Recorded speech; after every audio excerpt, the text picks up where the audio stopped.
over 4 million people have used BetterHelp. Everything's not online and nothing to be scared of, really. And I'm here to testify for that. If you've been wanting to get started on your therapy journey, I highly recommend BetterHelp.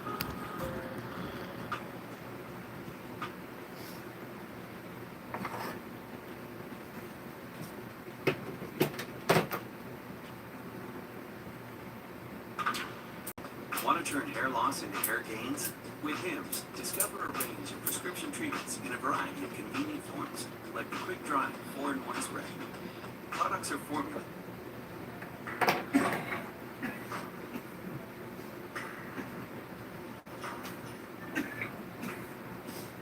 On the 27th of December 1983, firefighters in Buffalo, New York, arrived outside a warehouse. They were there to investigate a reported gas leak. The crew of the first engine on scene reported that nothing appeared to be amiss. Minutes later, the battalion fire chief arrived on scene and took control.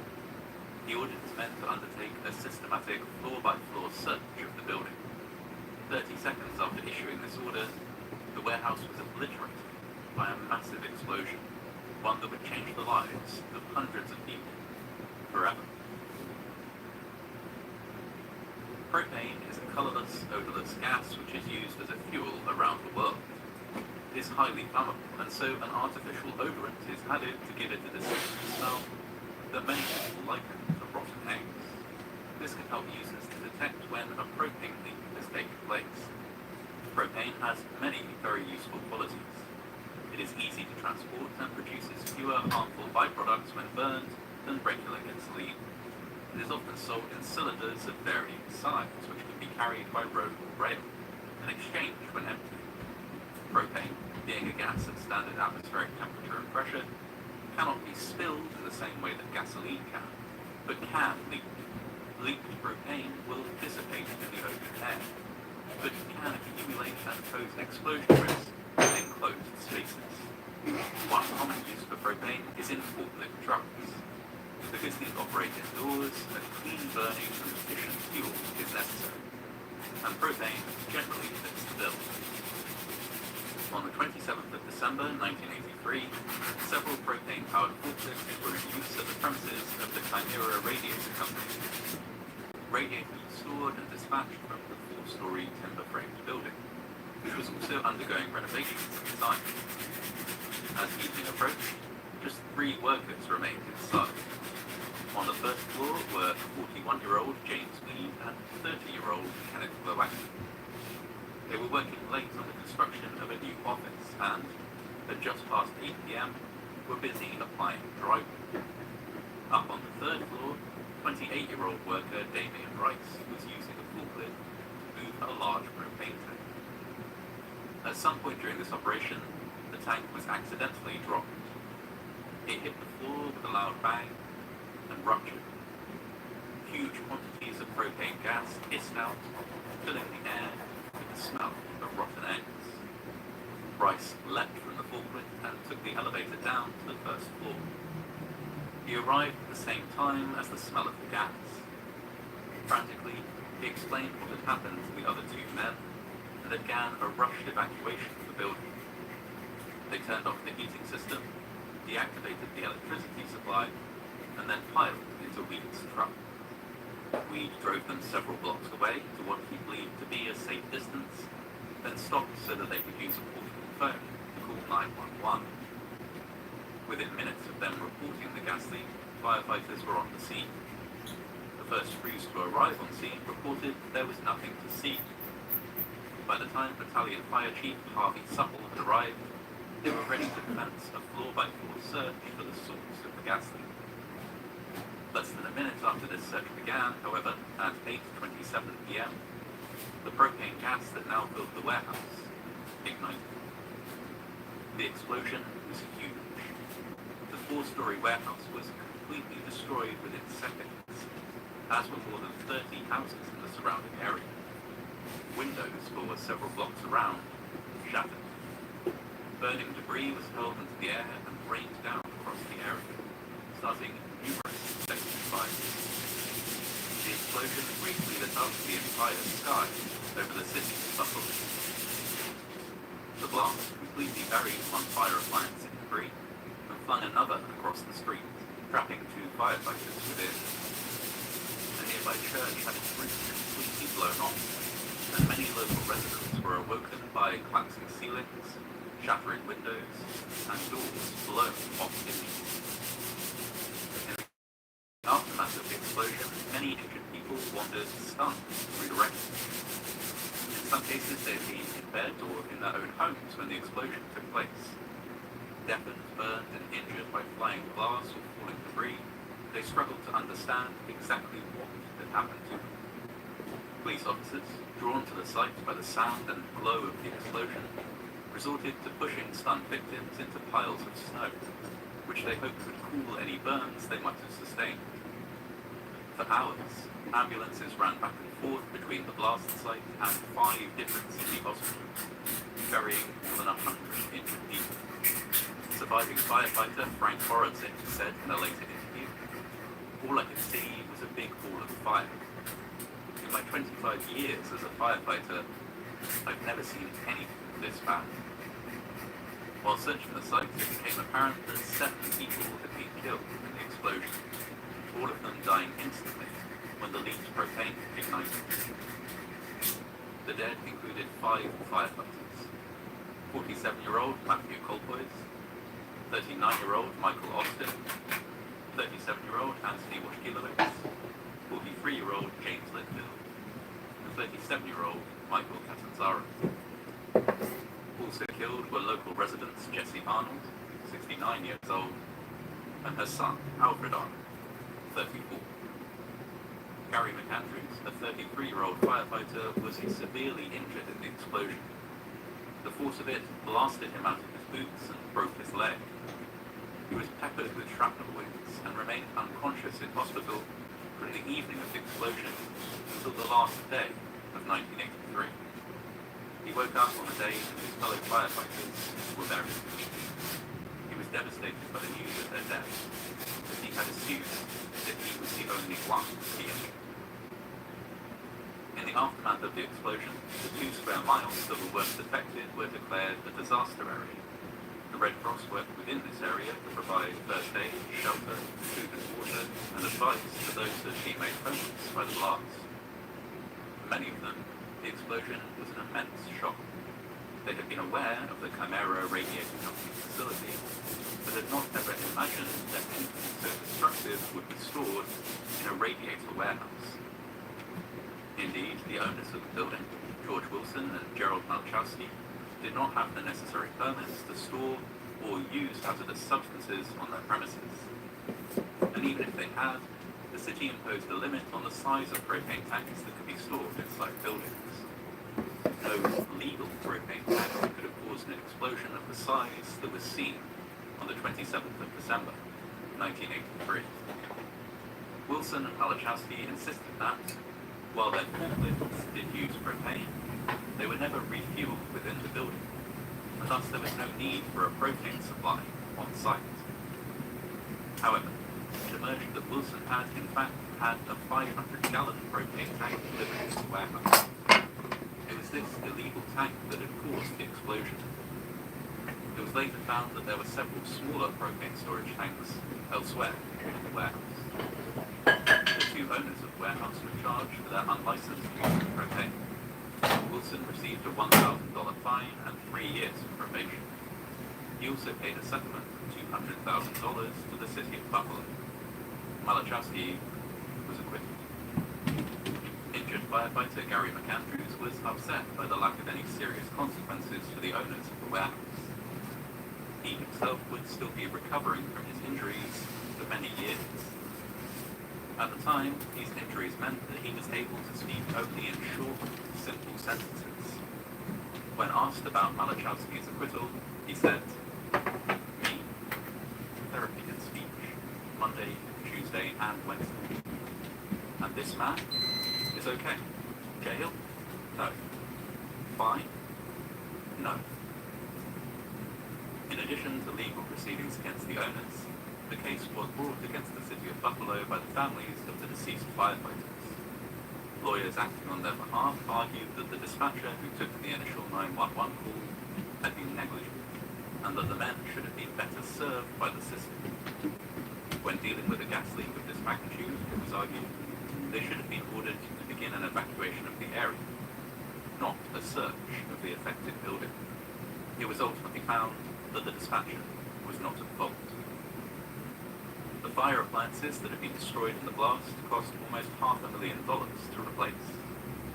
Their loss, along with the loss of 5 experienced firefighters, left the Buffalo Fire Service at a severe disadvantage, which it took many years to fully recover from.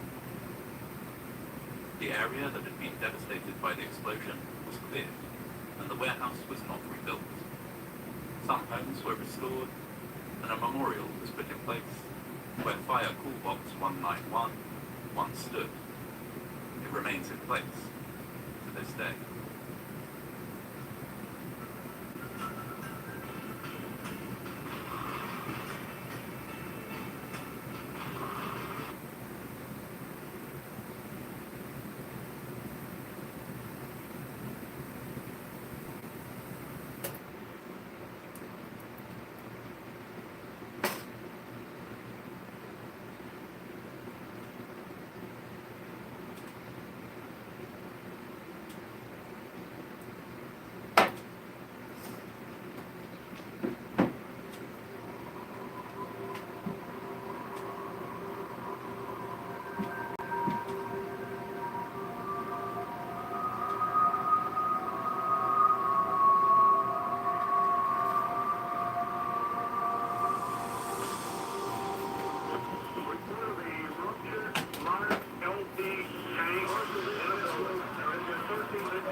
On December 27th, 1983, a fire alarm came in at about 8 p.m.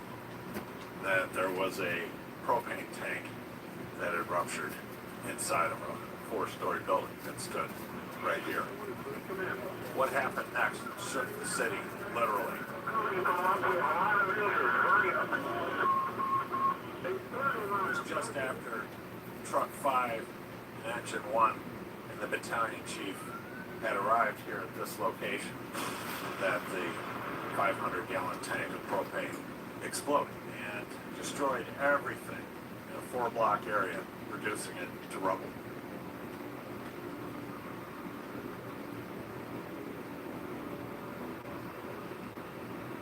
At the time, I was working in the emergency room at what was then known as Columbus Hospital on the city's west side. And when I got there, it was jam-packed with people. A lot of them were burn victims and minor injuries from when this place blew up. When I got off my shift that night, I drove over here. And when I got here, it looked like something out of World War II. This whole area was blown flat. Rubble. Just mounds of bricks. And there was a church just over there that had the roof blown clean off. I mean, there was just no roof, like somebody had peeled it back. And there was a house just over here that when I looked in the window still had peas, carrots, meatloaf, forks, glasses of wine or whatever still on the table, and yet there were no windows in the house and nobody in the house and no roof on that particular house. And I walked around, and probably the most disturbing thing I had seen was, must have been right here, there was a hook and ladder fire truck that appeared to be up on the front porch of the house that was there at the time, and a dent in the side from where the bodies of one of the firemen that was killed in a dent inside the truck. My friends that worked in the emergency room over at Sheehan Hospital, which is over that way, told me that they got most of the victims, and one of them, pretty graphic, how they came in. But I remember just being amazed at how a fire truck, you know, they're huge, they're heavy, was lifted off the ground, somebody parked in the street, and effectively wound up where that foundation is right there, on the front porch, or at least appeared to be on the front porch. I mean, that was 40 or 50 feet. The rubble was incredible, and it reminded me of the bombing of Dresden in World War II. An investigation later found that it was a 500-gallon propane tank that was in the four-story building. It was right here. It had been lifted by a forklift, tipped over, the valve broke off. Propane went down to a wood-burning stove on the first floor and blew this place into oblivion. The explosion was heard for 7 miles in every direction. Those buildings, tall buildings over there, had every window blown out that was facing this place. And in the end, 5 firefighters were killed and 2 civilians. And this is the memorial that's left to remind us of what happened here.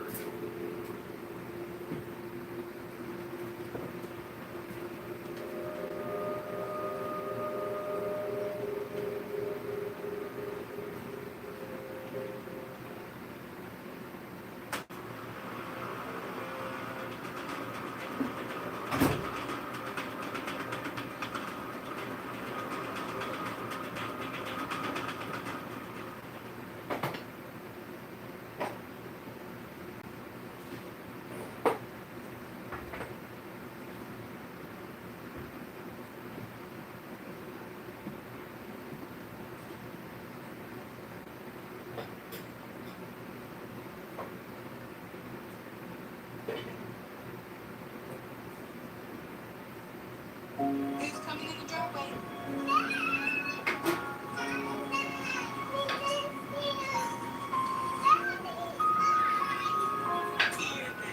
My daughter is being treated for leukemia. I hope that she lives a long, great, happy life, and that she will never forget how Mom and Daddy love her. St. Jude, this is what's keeping my baby girl alive. You can join the battle to save lives by supporting St. Jude Children's Research Hospital.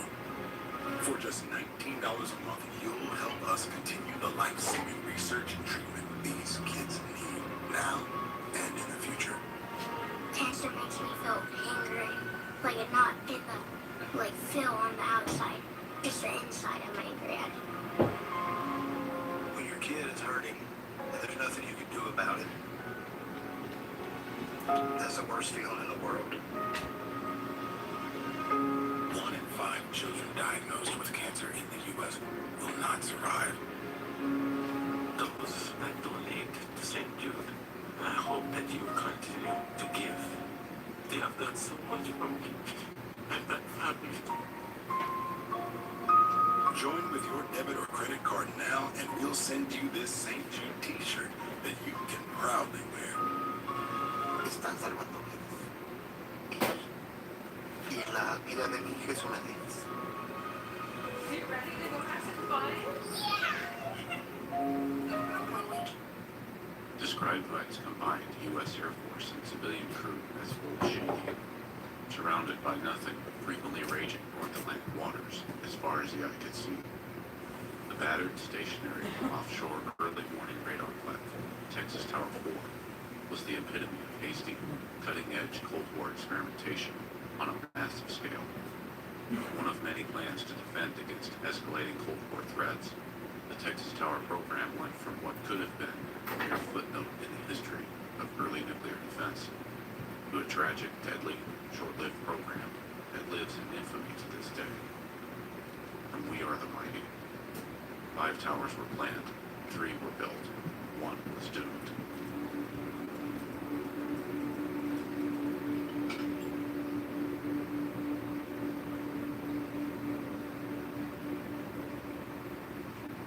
Older, obscure, and occasionally a bit unsettling, you're watching a Lost at Sea series on brick and mortar.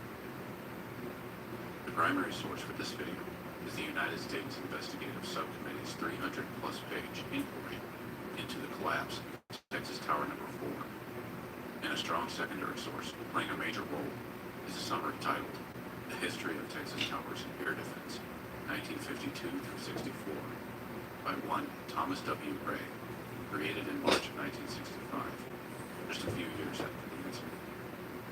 But being so significant, the historian's report was actually withheld from the public under Title 18 espionage laws until finally being declassified in December of 1972.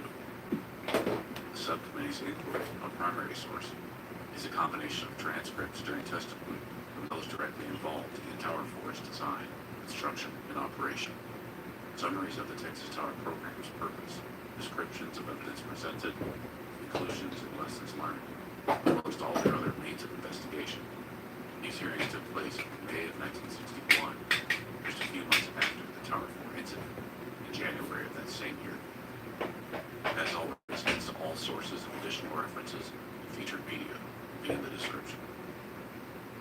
From the inquiry, quote, the concept of fixed offshore radar platforms was first outlined in a report dated August 1st, 1952, by Lincoln Laboratory of the Massachusetts Institute of Technology, or MIT.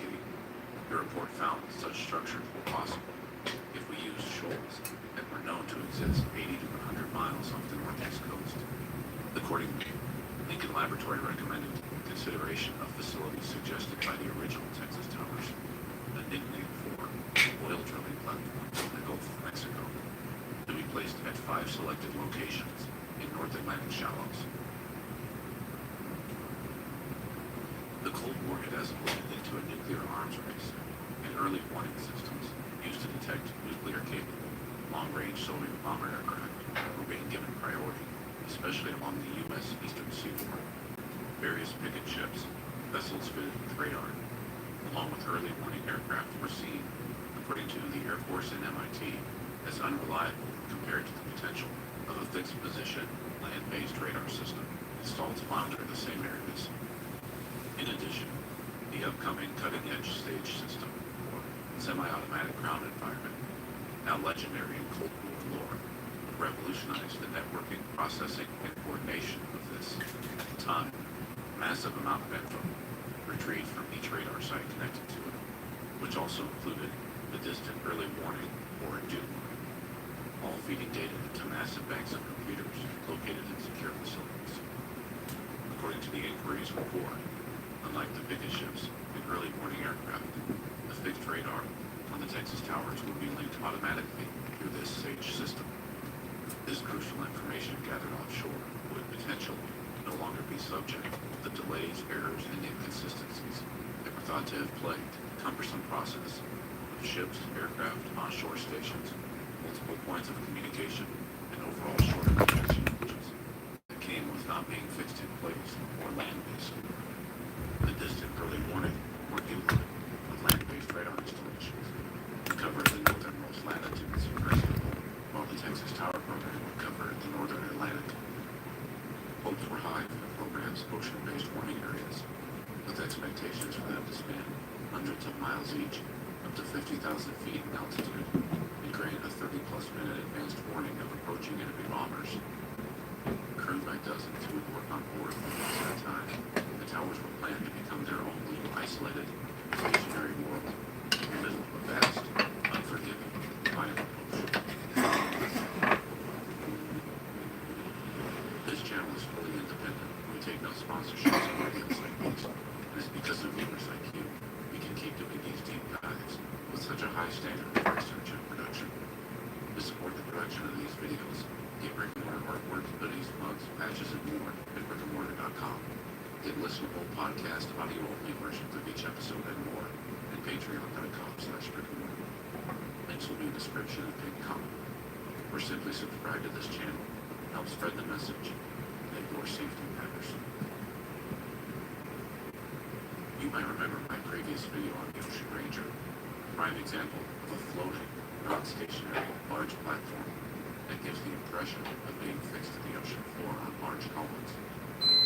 Yet the Ocean Ranger actually sat atop 2 massive pontoons, typically hidden below the waterline, once the platform was in position.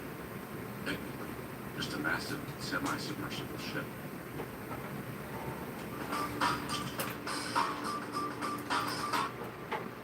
Welcome Dodge Lifting Products. We're here today to talk about our patented Made for USA line of davits that we call TelePro. We have three capacities on the TelePro. We have a 500, a 1200, and a 2500.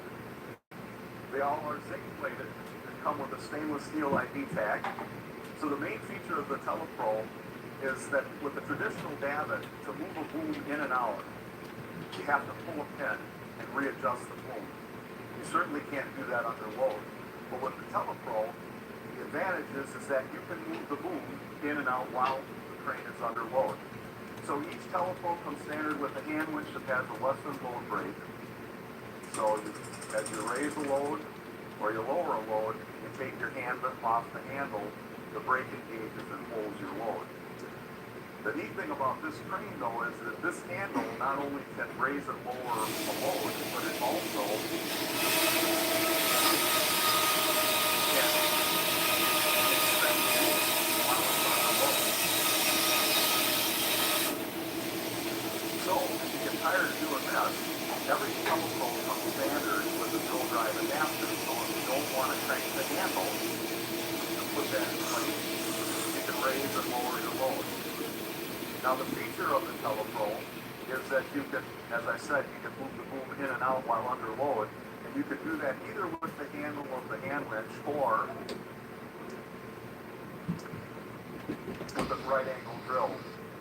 In contrast, fixed platforms off the Gulf Coast were often nicknamed Texas Towers, and, similar to their namesake, the offshore radar stations would actually be affixed to the ocean floor with massive sunken columns. While the Texas Tower installations would be an Air Force program, the U.S. Navy would take point on the design and construction process. First, feasibility studies contracted out to firms Moran, Proctor, Lucerne, and Rutledge of New York City, and Anderson Nichols of Boston. And quote, the Navy also made arrangements with the Woods Hole Oceanographic Institution to furnish the architect-engineer wind and wave data. The architect-engineer study, which was completed on October 1st, 1954, found that the Texas Towers were technically feasible and could be built. Work on detailed designs and specifications was begun shortly thereafter by contract between the Navy and the same architect-engineer. The report would go on to clarify, quote, however, Towers number 1 and 5, for which the need was not considered to be as pressing, were not undertaken at that time, and thus Towers 2, 3, and 4 would be up for bid first. The location of these three played a crucial role in the bidding and construction process, though. While each was around 100 miles or less off their respective coastlines and built along the same Atlantic shelf, the ocean's depth at Tower 4's location posed significant challenges. Tower 2 would be just over 100 miles off the coast of Cape Cod at a depth of around 55 feet. Tower 3 about 65 miles southeast of Nantucket at a depth of roughly 80 to 86 feet, and Tower 4 some 63 miles south of Long Island, 85 miles east of New Jersey. The water at Tower 4, though, would be roughly 185 feet deep, 100 plus feet deeper than the other two. This led to a complex process of finding and assigning potential contractors. Each tower's platform and support columns were constructed in dry dock, with Texas Tower 2 being fabricated at Bethlehem Steel in Quincy, Massachusetts. And according to the investigative inquiry, both Towers 3 and 4 would be, quote, fabricated and assembled in a shipyard in Port Cuney. But keep in mind, not all at once either. This undertaking was on such a massive scale, each tower's realization would be spaced apart by a matter of months or even years. Indeed, the construction of each would be extremely complex, and in the case of Tower 4, exacerbated by the deeper water. Above the waterline, each platform was roughly similar in the now iconic triangular shape, size, and proportions. The contractors float out, embed, and assemble in place. The first completed tower, Tower 2, was awarded jointly to Raymond Concrete Pile Company and DeLong Engineering, both out of New York City. Towers 3 and 4 were awarded jointly to both J. Rich Steers of New York City and Morrison Knudsen of Boise, Idaho. The legs were planned to hold each platform between 60 to 70 feet above the waterline. Each leg was actually a hollow casing that would be sunk in or embedded into the seafloor. And thus, these 12.5 20-foot wide columns would need to be long, extremely long. On Tower 2, for example, which was in about 50 feet long, according to the historian's report, each of the 3 tubular legs was designed for lasting support, measuring over 160 feet long. So, Tower 3 had a depth of about 85 feet, which consumed a total leg length of around 200 feet or so. But with Tower 4 being 180 plus feet of water, these columns were much longer, at 252 feet in total, with staggered bracing planned below the waterline, quote, 3 tiers of 24 and 30-inch steel struts.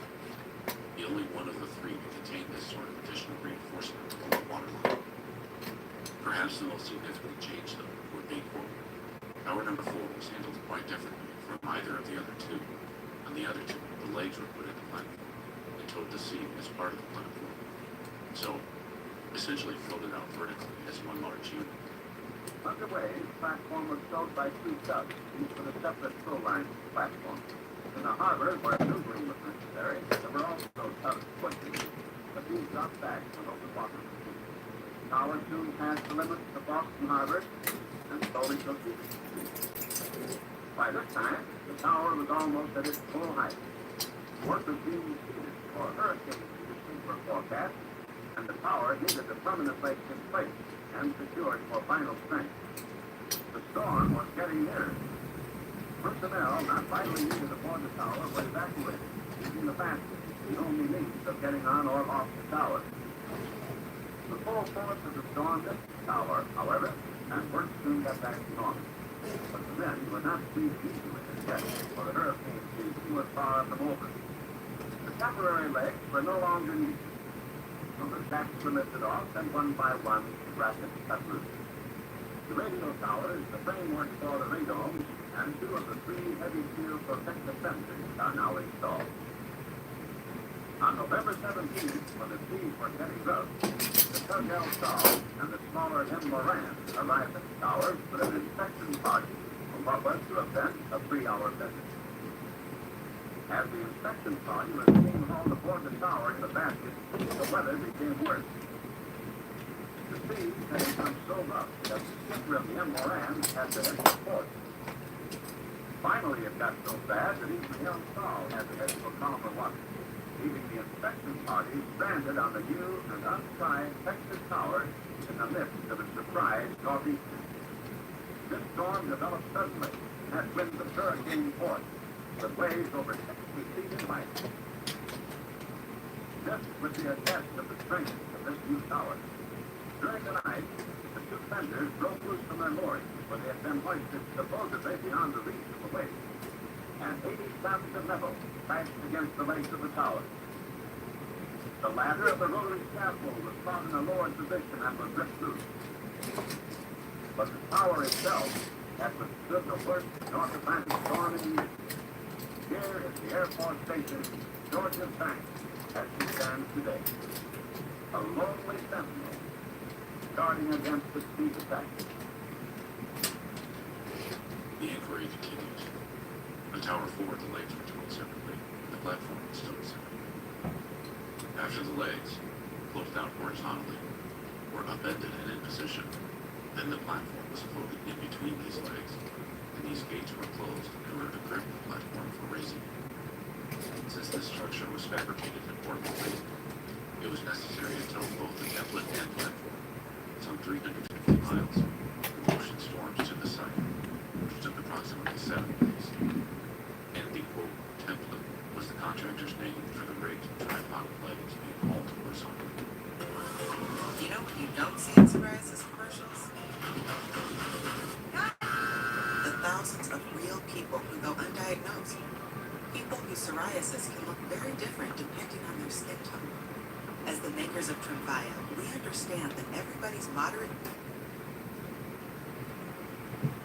July 4th, 1957. The chief engineer of the J. Rich Steers firm stated, quote, at around meantime, we decided to prepare for upending the template. However, due to the time it took us to make the preparation, it became about dusk. At that time, the wind started to kick up, the seas started to be furious, and it was then decided to hold off upending until July 5th, the next day.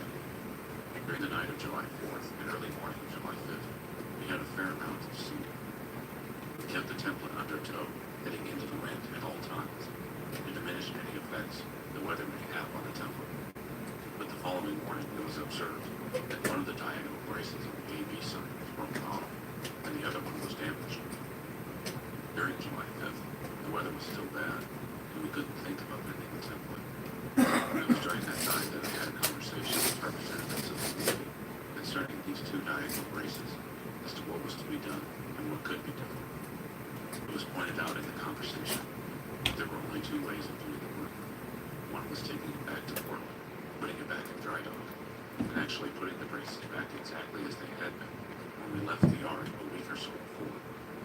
The other was to have a design made by a competent architect engineer and to install the braces under the water. It was also pointed out at the time by me if we did go back to Portland, which we would have to do because it was the only dry dock at the time anywhere in the vicinity that could handle a structure of this size. We would not be able to get under the tower in 1957. It would have to be held over until 58. The decision was then made that we would go ahead with the upending and get a design for the installation of permanent braces underwater. From the inquiry, both the drawings and references throughout indicate the A and B lanes are those on the shore-facing side of the platform, the C lane being the one pointing seaward. So the AB or A-B sign refers to the legs directly underneath the primary multi-level function of the superstructure with radars atop, along with the cross-bracing accordingly. However, the issues discovered during installation wouldn't stop there. This unique process of upending and securing tower force legs also appeared at some point to have created a dishing effect. Right at the waterline on all three legs is a flattened effect, or dishing, approximately 10 feet in height, 6 feet in width, and about 10 inches in depth. In a separate statement, it was said to have caused damage to only the A and B legs. After the legs and braces were in position, and during the platform installation, injury in the form of perceptible denting or dishing occurred to the A and B legs, caused by the rubbing action of the platform against the legs due to sea swells. These dents were in the nature of 10 inches deep. The rubbing action presumably refers to the platform carrying the template out to its location, experiencing rough seas. It is difficult to parse, but it appears that the upending or tip-up process may be the culprit in creating this flattened effect. The template making excessive contact along the A and B legs during the tip-up phase as the entire thing took on sea swells. When asked if this caused him any concern, the on-scene commander, who had been present throughout the installation, it did at the time, more a feeling of what might have happened than what actually did. This is a direct quote given in retrospect, so I'm wondering if the intention of the statement had been he was more concerned about the long-term effects of this damage, what might have happened, rather than trying to discover how it happened in the first place. He'd follow up that statement, though, by saying, quote, actually the injury was assessed to not be too serious. It was reinforced inside and repaired in that way. And this was repaired by placing steel reinforcing in the concrete lining of the legs and addition areas. Incidentally, DeLong, one of the firms responsible for Tower 2's embedment and installation, objected to the entire upending process being used for Tower 4. DeLong was also very vocal about the braces damaged in transit, stating, quote, this, I would say, was quite a disaster. In addition, regarding the depth of the embedded footings into the seabed, it's suggested in the report by the U.S. Navy's captain of their civil engineer corps. Texas Tower number 3 is 60 feet. Texas Tower number 2 is 63 feet. And actually, as built, the embedment of Texas Tower number 4 was only 18 feet, I believe. Regarding the seabed material, he continued, it is my understanding that it was very hard sand in all three of these sites. So, similar seafloor material, but drastically different in their embedded footings. Towers 2 and 3 did not receive the same sort of bracing as Tower 4, which, according to the report, played a role in why the legs were embedded much shallower into the seafloor by comparison. It's noticeable throughout the report's testimony that these varying schools of thought on how each tower should be constructed played a major role in firms being involved. Even changing hands midway through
text, and so forth. It would get very confusing to continue jumping around while trying to tell these sequences in chronological order. So I ask you try to keep the following overview in mind as we continue. On the inquiry, Tower 2 would be completed in November of 55, with a construction cost of just over $12.3 million. Tower number 3 is completed in May of 57, at just over $10 million. Tower number 4 was completed in November of that same year, 1957, with a construction cost of nearly $12 million, when factoring in the added bracing repair cost. Each tower was designed from the beginning to withstand winds up to 125 miles per hour and waves of up to 30 feet in height.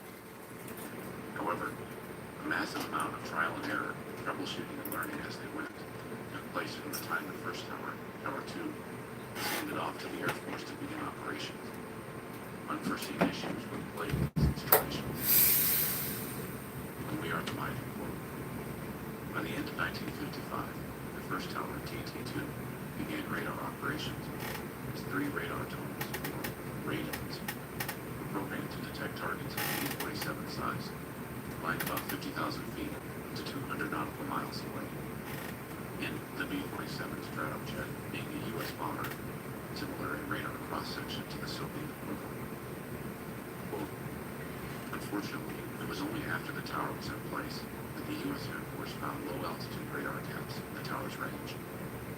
The same targets flying at low altitudes, around 500 feet, were only noticeable by radar to 50 nautical miles away.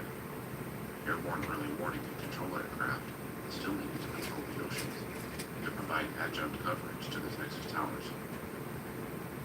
And from the inquiry, quote, in order to supply the towers with men and supplies, it was necessary for us to equip an old Coast Guard cutter of some 1,100 tons in weight, which ran between the mainland and the tower. We used a basket-like platform set on a rubber tube, which we called a donut, for hoisting the men from the supply ship to the platform. During rough weather, many personnel had a ride that could not have been duplicated in an amusement park. We were fortunate in all our operations, loading up, not to integrate. Like so many other Cold War experiments on the bleeding edge of technology and engineering, techniques and technology were evolving rapidly. It was discovered early on that getting Tower 2 up and running, quote, metal superstructure seemed to vibrate constantly. This was reportedly from the non-stop spinning of the primary radome antennas, the diesel generators, along with other equipment, quote, standing like a 3-pronged tuning fork. Tower resonated with noises that spread farther and amplified greater than initially occasioned by their source. Matters were not improved when, every half minute or so during the frequent bombs, the dismal sounding pop broke down this forlorn message.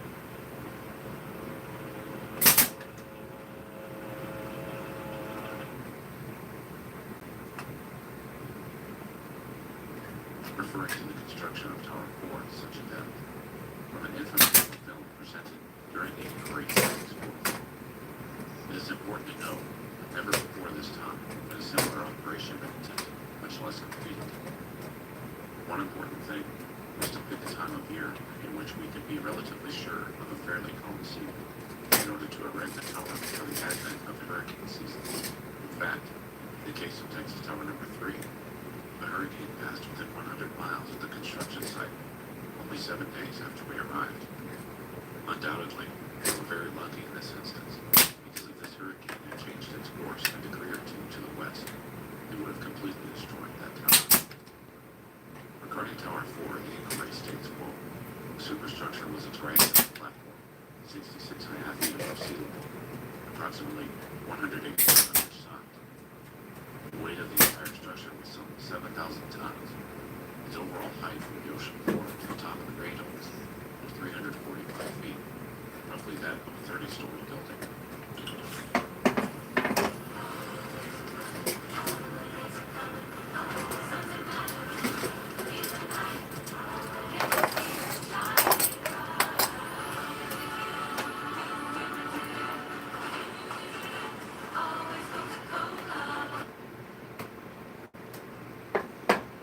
Logistics and crew.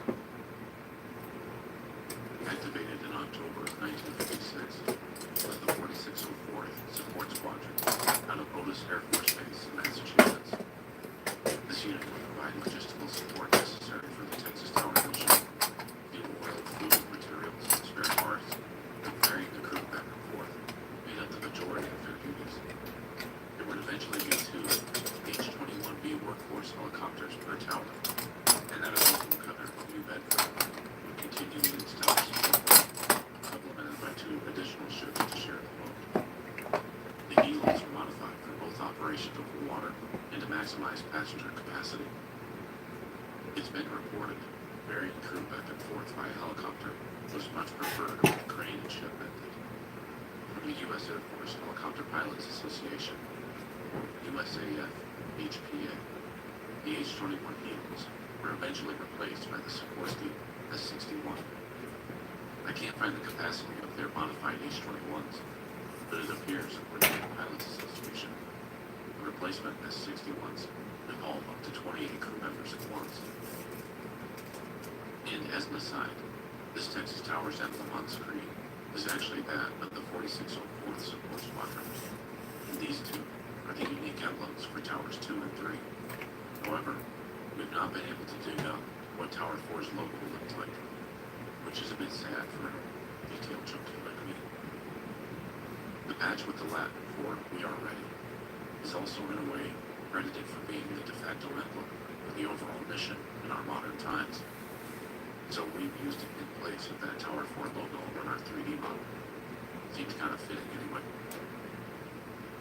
According to the inquiry, assessing onboard crew requirements proved a difficult task from as far back as the program's conception.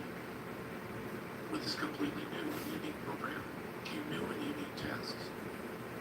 Making it more complex was that many functions aboard each platform, even much of the day-to-day stuff, was more akin to tasks on board an ocean-going vessel, and yet these installations would be operated by the Air Force. The inquiry states, inside the platform, living space was provided for 75 enlisted personnel and 8 officers, complete with a galley and mess hall. The mess hall was used not only for eating, but for recreation, and contained a television set which picked up many programs from shore. We also equipped a room as a sick bay to take care of the men permanently assigned. Whereas the historian's report goes into a little more detail stating, the bottommost deck was employed mainly for maintenance and storage space, where tanks and pumps were located. The next deck was partitioned into living quarters, a galley and mess hall, administration offices, heating and air conditioning areas, recreational areas, food storage space, a dispensary, and library. The Air Defense Command, or ADC, was the U.S. Air Force's subdivision overseeing the Texas Towers mission. And according to the report, in mid-1956, after the first tower was erected, the staffing structure was hiked from 46 to 49 total officers and airmen for sustaining Texas Tower missions. Even this later proved inadequate by 5 spaces, as evidenced by a staffing pattern in 1957, falling for a total of 54, composed of 6 officers and 48 airmen. Aside from supply deliveries, each platform had to be self-sustaining, which included many tasks.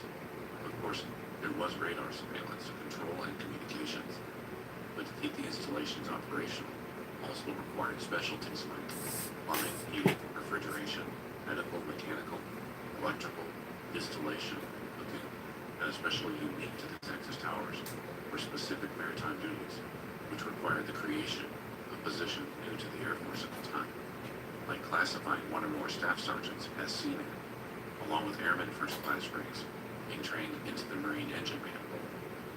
Quote, so specialized were some of these maritime support jobs that ADC, until subsequently discouraged by the U.S. Air Force, showed interest in a 1956 proposal to transfer the entire Texas Tower program, operations, maintenance, and all, to the Navy Department. Now, this never took place, and in addition, the Air Force was also reluctant to grant the Air Defense Command's request to allow 2 full crews per tower, 1 on board for extended periods, while 1 remained ashore as relief, to rotate in, and so on. The Air Force higher-ups insisting on only 1.5 crews per tower. The ADC appeared to have moved forward with the plan for 2 full crews regardless. The on-duty crew would spend up to a month stationed aboard, divided into 3 shifts. The detection equipment was operational and watching the skies 24 hours a day. After their weeks of work were finished, the crew was sure to come on board as released. Was assigned hour duty incidentally counted as time aggregate on an isolated overseas tour. Crews aboard reportedly became well known for culinary skills like baking fresh breads and just overall kitchen improvisation required. In those inhospitable, often lonely environments, it became crucial to sustaining morale. They baked their own bread and gave her a freshly baked loaf to take back from England. She also learned that some of the crew would make rings out of 50-cent coins. I'm impressed. This is terrific. You can have it if you want it. For real? I can make more. As of this moment, I am engaged to the crew on Texas Tower number 3. Thank you very much. By late 1956, it's reported the Air Defense Command finally conceded to the U.S. Air Force's request to drop plans altogether to Towers 1 and 5. The Air Force, eager to have the potential upcoming cost off the books for good. Texas Tower 3 was handed over by the U.S. Navy to the U.S. Air Force by May of 1957, and Tower 4 followed suit about 6 months later, becoming semi-operational in November of 57. When your transactions add up, you want an extra hand with bookkeeping. Automate your income and expenses so you can confidently manage your business. Less time bookkeeping, more time for your passion. Visit QuickBooks.com and save 50% now.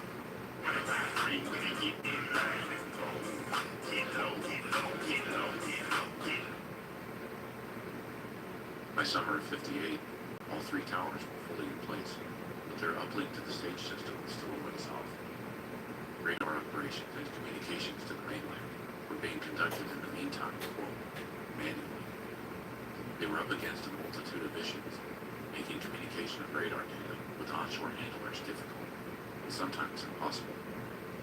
Temperature inversions in the summer also caused, quote, loss of radar coverage, creating permanent echoes that obscured or distorted radar scope perception. And while the platform seemed large, when it came to so many massive pieces of radar and communications equipment, this was a rather cramped space. The electromagnetic interference discharged by each device caused them to interfere with one another, often disrupting operations and communications further. The increasing motions of Tower 4 caused by wind, waves, and its greater depth also caused radar issues. Radars that required a stationary, fixed placement to a very precise degree, with Tower 4's motion frequently beyond its precise limits. The ultimate goal, uplinking with the stage system, remained out of the question for the immediate future. Thus, ongoing data transmissions continued manually via voice communications. Vibrations, weather, and wave-induced motion were a standard feature for each tower. However, in Tower 4's case, these issues caused so much concern that as time wore on, detection uplinking and radar operations throughout the program began taking a backseat to the work of those directly involved, whether Tower 4 and to an extent all 3 towers were structurally sound in the first place. Hurricane Daisy. It was August of 1958 when, according to the National Oceanic and Atmospheric Administration, or NOAA, quote, a system was first detected as a tropical storm 300 miles east-northeast of Miami on August 24th.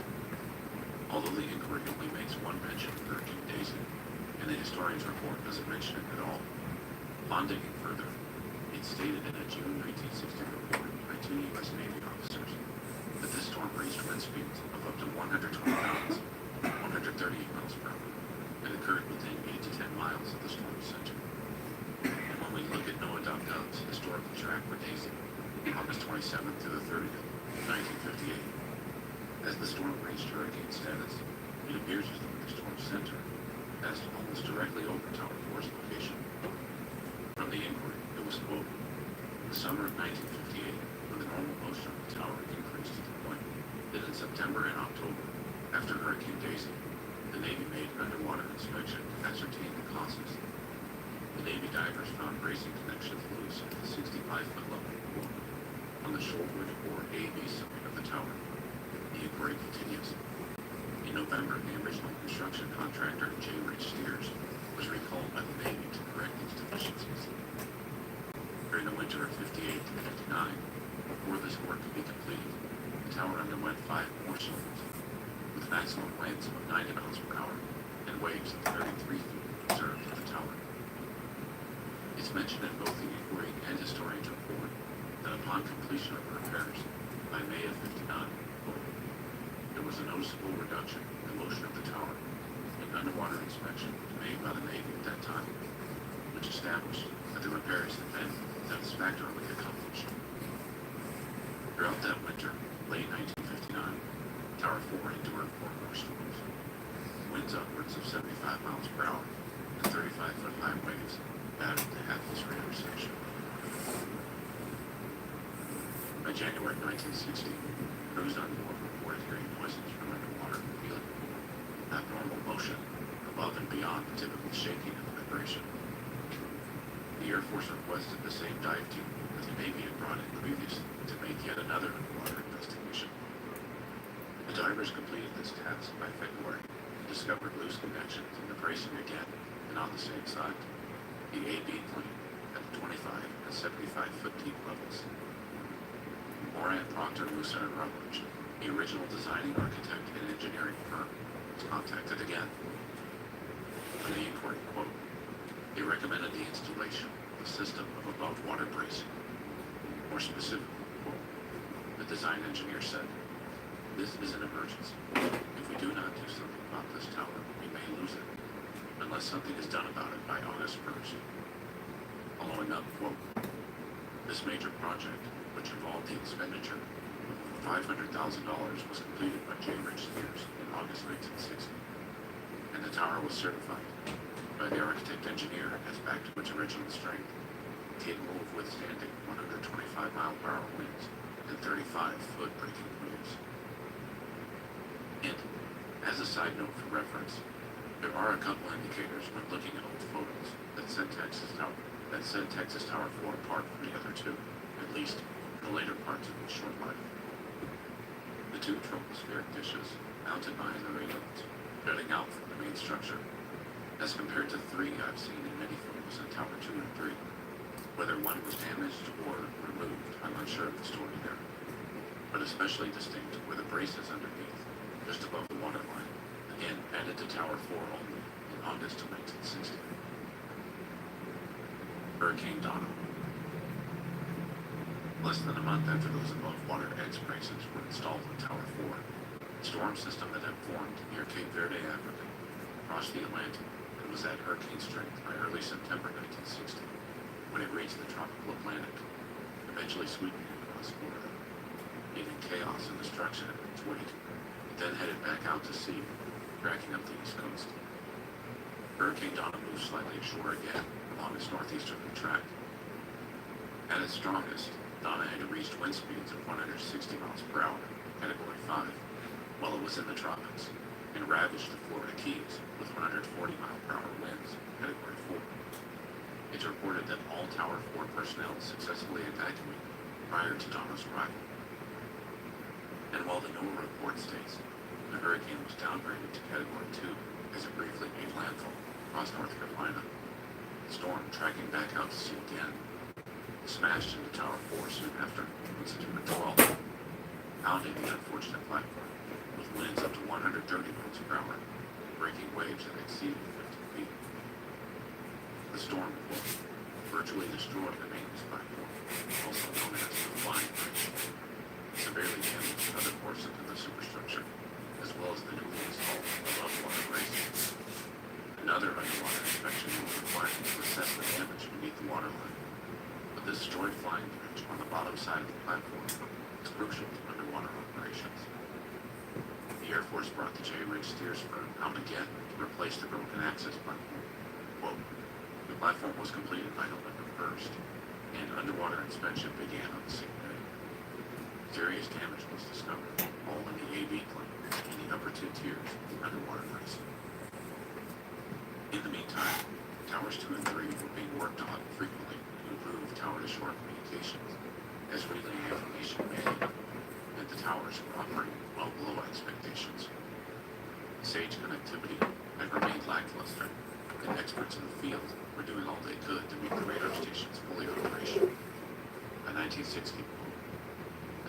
realignments combined with improved maintenance, supply, training, and operating procedures enhanced tropospheric communication appreciably, to all intents and purposes, rendered them satisfactory for stage as well as for manual operations. From multiple accounts, though, their operational status really becomes secondary. The structural issues of Tower 4. The program's challenges also weren't limited to uplink problems, structural integrity, and design issues. In fact, they were also even more existential.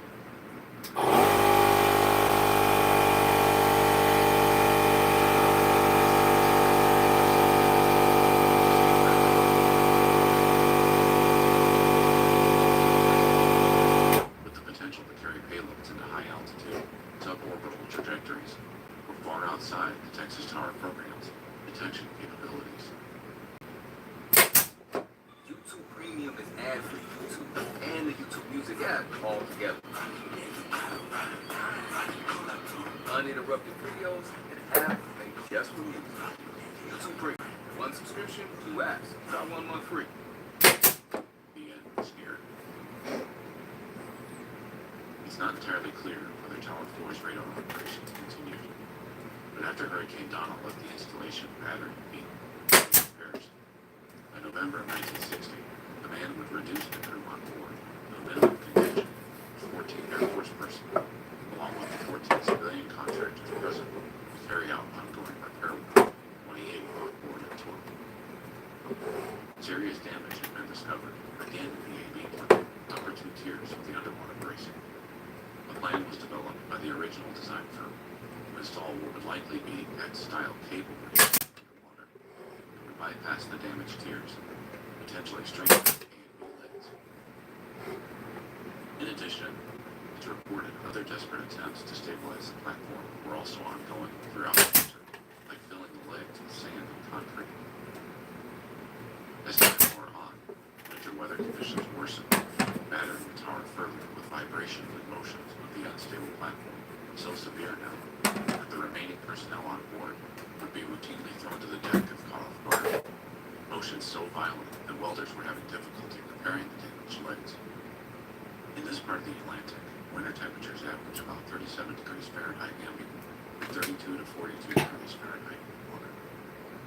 And when Tower 4's instability became an obvious risk throughout the winter, the tower's commanding officer, Captain Phelan, made several requests to evacuate all personnel for their safety. No avail.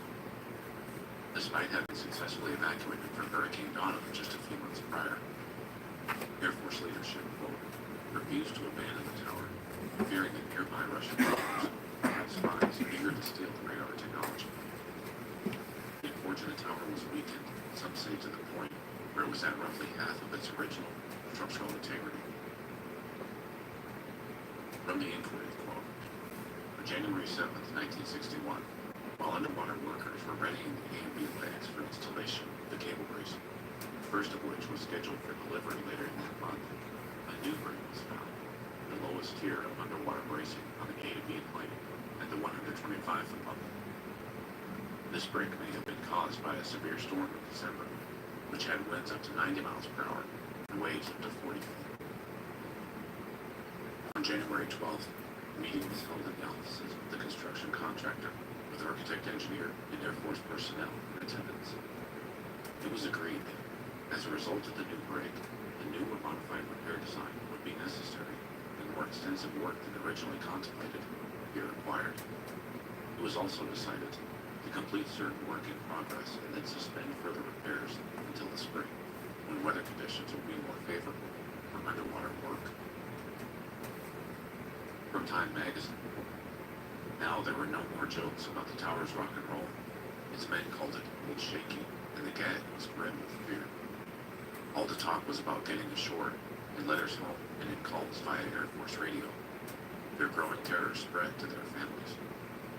The 28 still aboard, still without permission to make a timely evacuation. Sunday, January 15th, 1961. From the inquiry, received a call from Henry on the tower at 4:40 p.m. I asked him how the weather was out there since it was raining, sleeting, snowing, and blowing on shore. He said that it was the same way out there, I asked him how the tower was acting. He said that it had been stormy since Saturday night, with northeast winds of about 60 knots, and seas from the northeast now about 25 to 35 feet high. He said that the tower had been very steady up until 10:30 a.m. approximately, when there was a loud noise, and apparently something gave down below. I asked him what he thought it was, and Henry said that he didn't really know, and they couldn't go down to find out at this time.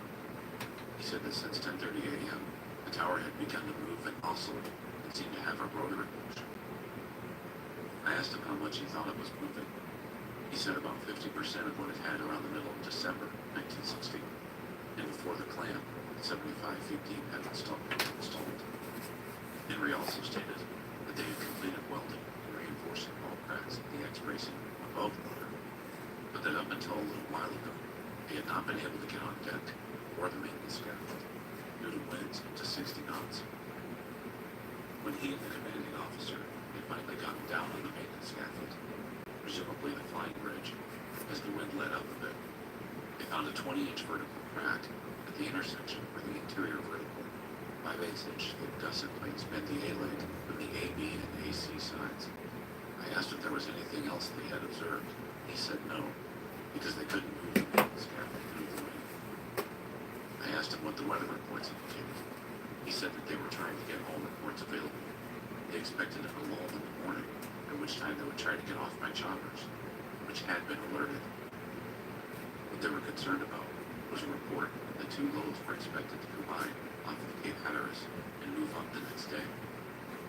He said that the support guy had been taking quite a beating trying to stay close to the tower in the heavy seas.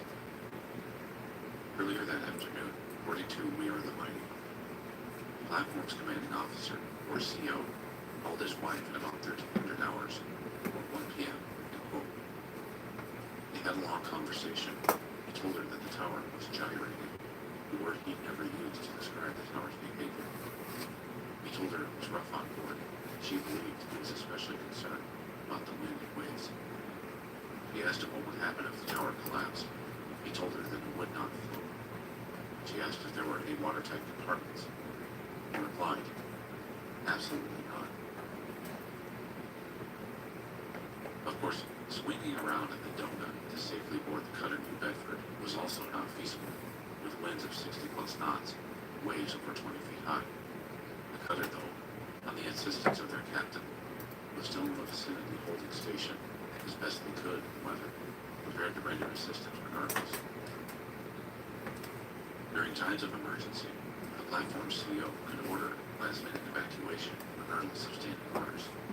However, by Sunday afternoon, weather conditions were apparently too severe for emergency helicopter pickup. Winds had picked up to a reported 72 knots by about 3:30 p.m. When that civilian contractor, Henry Schutz, made that 4:40 p.m. call, he stated a loud noise occurred from below around 10:30 a.m. Platform CEO, Captain Phelan, also made a similar call to shore with his superiors at about 4 p.m., just prior to Henry's call, and also reported, quote, he heard a loud noise and the tower sway increased. He thought another brace had broken. There could be trouble if the wind direction shifted. His superiors advised him the aircraft carrier USS Wasp was, quote, being diverted and would arrive sooner than choppers from shore. The CEO called his wife once more at about 6 p.m. to let her know the Wasp was on its way and be evacuated by helicopters.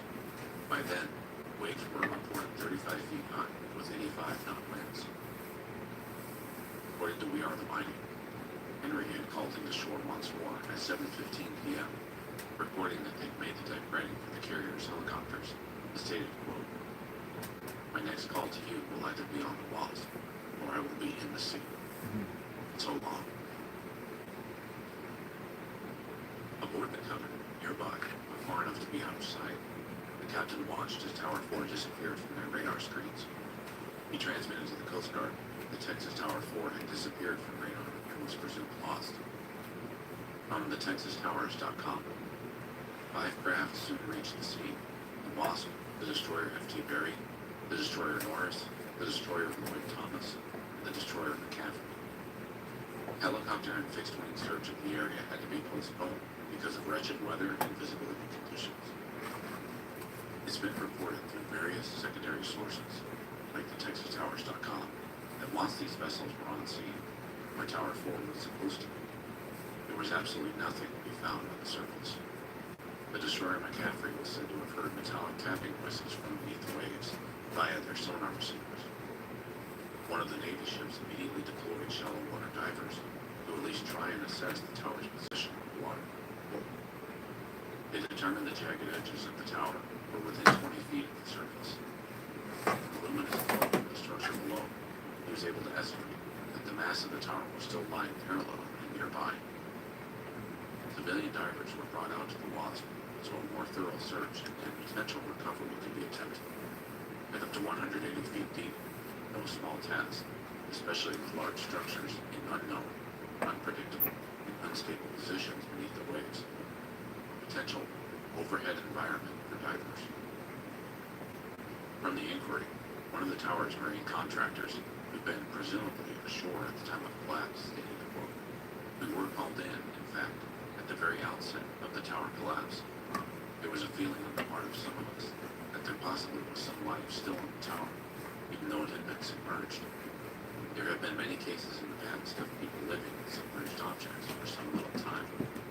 We felt that it was worth the risks involved to go out and endeavor to get into the tower to ascertain whether or not there was any life there. This we did. We found there was no life, and I personally do not believe there had been any life from the time the tower collapsed." From the TexasTowers.com, in all, 4 men descended into the sea to look for signs of life on the sunken radar tower. These efforts resulted in definite proof that no one was still alive within the structure when the diving was carried out. Divers who opened the structure found no bodies but plenty of debris.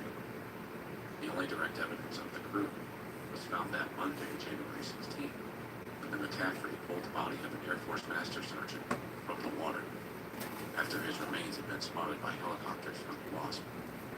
They also noticed another body floating, but it sank with recovery.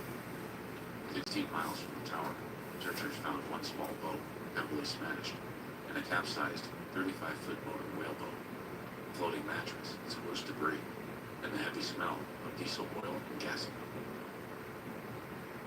After exhaustive searches and with survival factors to contend with, like near freezing water and no emergencies, after having located no trace of survivors, all 28 souls aboard Texas Tower 4 were presumed lost.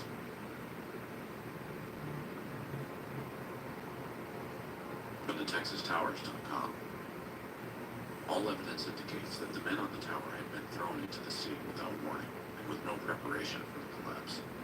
Even if there had been time to use lifeboats and other survival gear, however, it is unlikely that any man could have survived the overwhelming gale which was then blowing.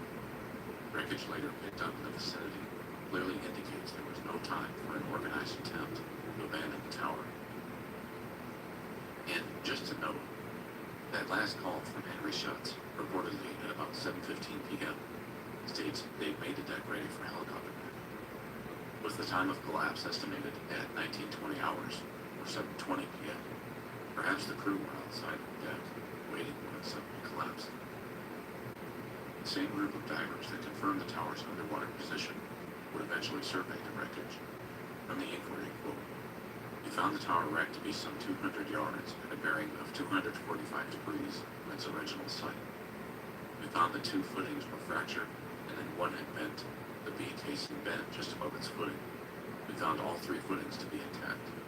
We did not see or find any distortion that was evident at the time, nor do we feel that they were caught out of a perpendicular plane with the ocean floor." With these drawings from the hearings, we can see that all 3 footings remained embedded.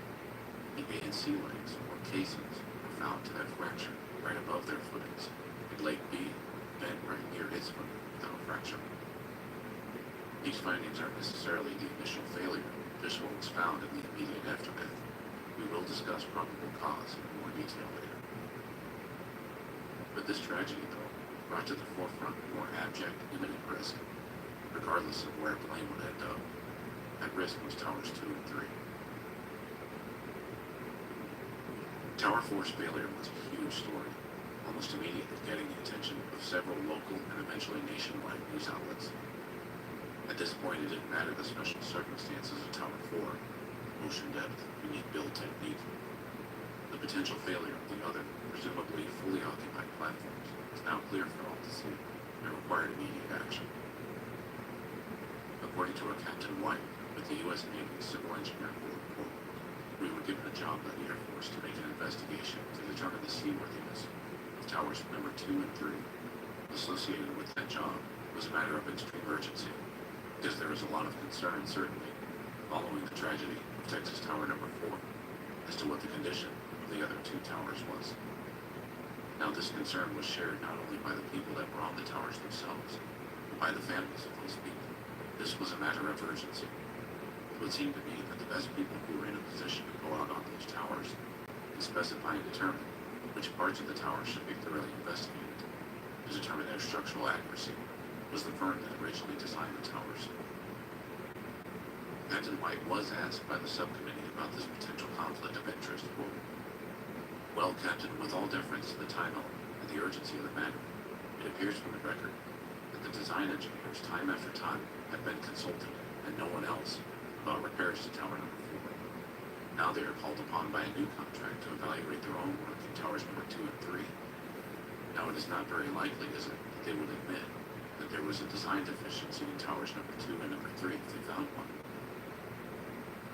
This ended up in some very long-winded back and forth, debating the semantics of whether Moran, Proctor, Musser, and Rutledge were the proper party to perform inspections of the towers they had designed themselves.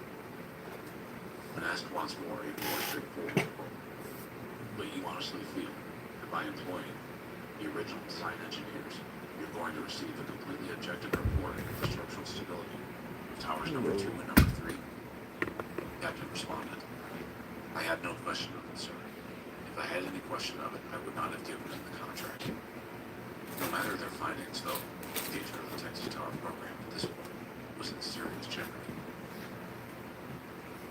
The report we read through much of this saga, the U.S. Senate's inquiry into the collapse of Texas Tower number 4. That hearing got underway May 3rd, 1961, at 10:10 a.m. in the U.S. Old Senate Office Building. It was 4 months after the incident. The subcommittee, comprised of U.S. senators and their staff members, called up numerous parties to testify. Representatives from the Navy, the Air Force, architect engineers, contractors, divers. Quote, "Following an extensive investigation of the facts surrounding the collapse into the Atlantic Ocean of Texas Tower number 4 on January 15th of this year, the Preparedness Investigating Subcommittee today begins a series of open hearings on the matter. What the subcommittee wants to know from sworn testimony of a number of pertinent witnesses is whether Texas Tower number 4 was properly designed, constructed, and kept in repair, and what were the circumstances which may have led to the collapse of the tower, by which 28 persons lost their lives. It is important to remember that we still have 2 Texas towers standing, both of which have civilian and military crews. We must give consideration to all safeguards which may need to be taken regarding these remaining radar platforms to avert another possible tragedy. Now, we've used much of the testimony provided during the hearing to reach this point in the video. To summarize, the hearings were long, arduous, and really painted a damning picture of ongoing issues with Tower 4's legs, braces, and overall design that stems from what appears to be the very beginning of installation. In addition, another factor that really came into focus during the hearings was the decision to use what are called pin connections rather than welds connecting the web of braces to